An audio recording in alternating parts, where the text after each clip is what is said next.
Ahoy there, I'm Captain Chris.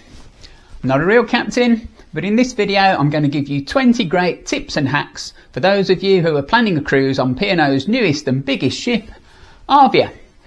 And many of these tips will also be relevant for P&O's other ships like Iona, but it's ARVIA I'm talking about here specifically. And if you want to know how to save money on a drinks package, stay tuned because that tip's coming up at the end. So we're going to start at the beginning, in fact before the beginning, because there are a couple of things you should be doing before you even leave home. And number one is book your entertainment. There's loads of great entertainment on board ARVIA, from singing and dancing in Headliners Theatre to some quite famous performers in the 710 Club or the Limelight Club. Chesney Hawkes was on when we went, and the Greatest Days show featuring the music of Take That was on too. These top shows are incredibly popular, so if you really want to see them, you'll need to book. And booking opens before you travel, so get in quick. Restaurants can be booked in advance too, and this might be necessary if you're seeing a show and want to make sure that you'll have time to finish your evening meal before the show starts. This is the Beach House restaurant on deck 16, or at least it usually is. On black tie nights it changes into the chef's table, which serves an exclusive and delicious menu designed by Marco Pierre White, with wines chosen by Ollie Smith.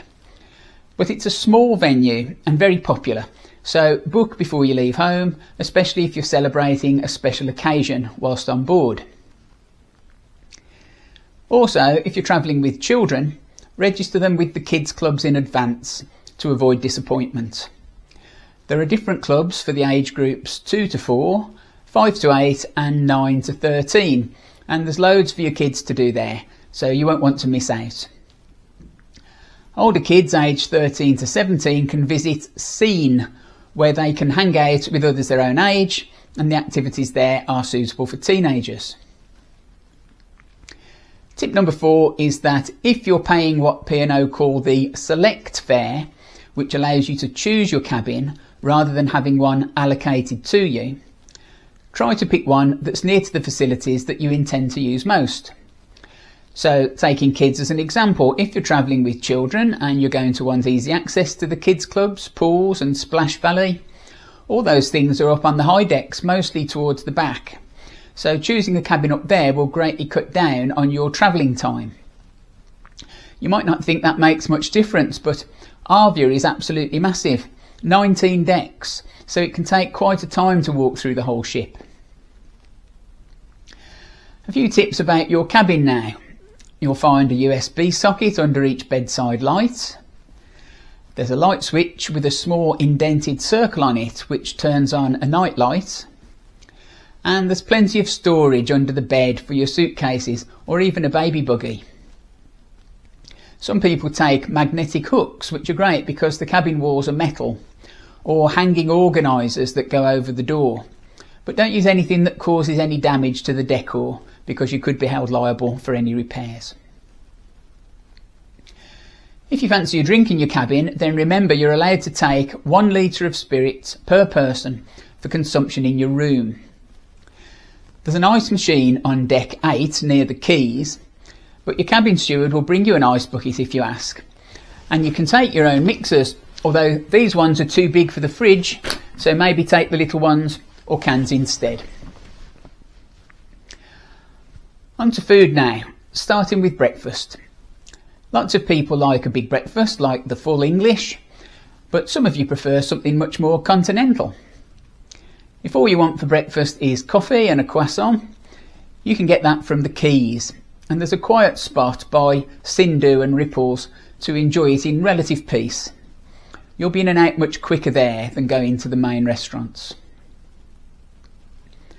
In the Olive Grove, the menu changes weekly, and the menu also changes in 6th Street Diner. So watch out for your favourite dishes or ask when they'll be available. If you like Indian cuisine, you'll love Sindhu restaurant, but it does come at an extra cost. If you don't want to pay extra, the main restaurants called Meridian and Zenith serve a curry every evening for no extra charge. At peak times there can be a wait to be seated in the restaurants. The My Holiday website allows you to join a virtual queue on your phone, and then when you reach the front of the queue you receive an alert and you have 15 minutes to take your seat. I've made a whole video on the subject of avoiding the dining delays, so why not check that one out next. If you like a burger, you might be heading off to the American diner for a meaty meal. But hold your horses, cowboy. The burgers at Taste 360 on deck 16 are nicer than the 6th Street diner. But the best burger on the ship is at the Keel and Cow, which is a gastropub style venue on deck 8. We had a lovely meal there with no queuing at all.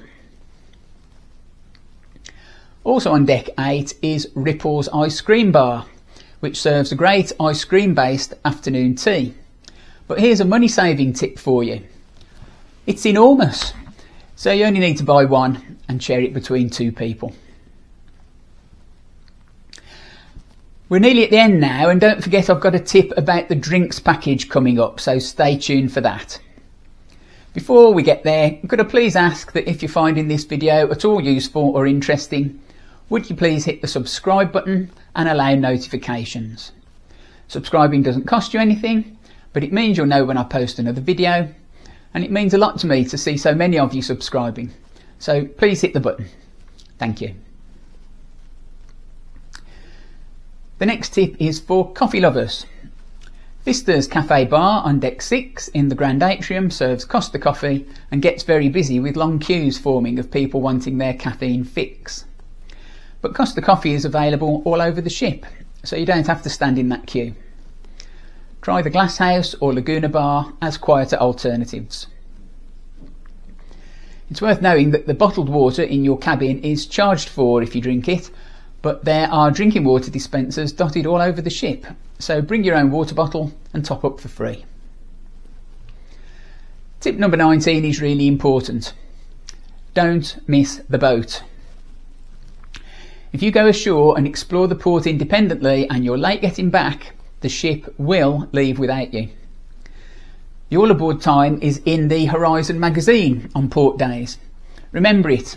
Take a photo of it on your phone. Remember to allow for any changes of time if you're travelling to a destination in a different time zone to where you set off from. And look for the phone number of the port agent, which is also in the Horizon newsletter. If you even begin to think you might be late, call them and tell them your predicament. They might be able to help, but generally the all aboard time is not flexible, so don't be late. Finally, tip number 20 is about the drinks packages. If you're thinking of buying a drinks package, you'll be wanting to know if you'll get your money's worth.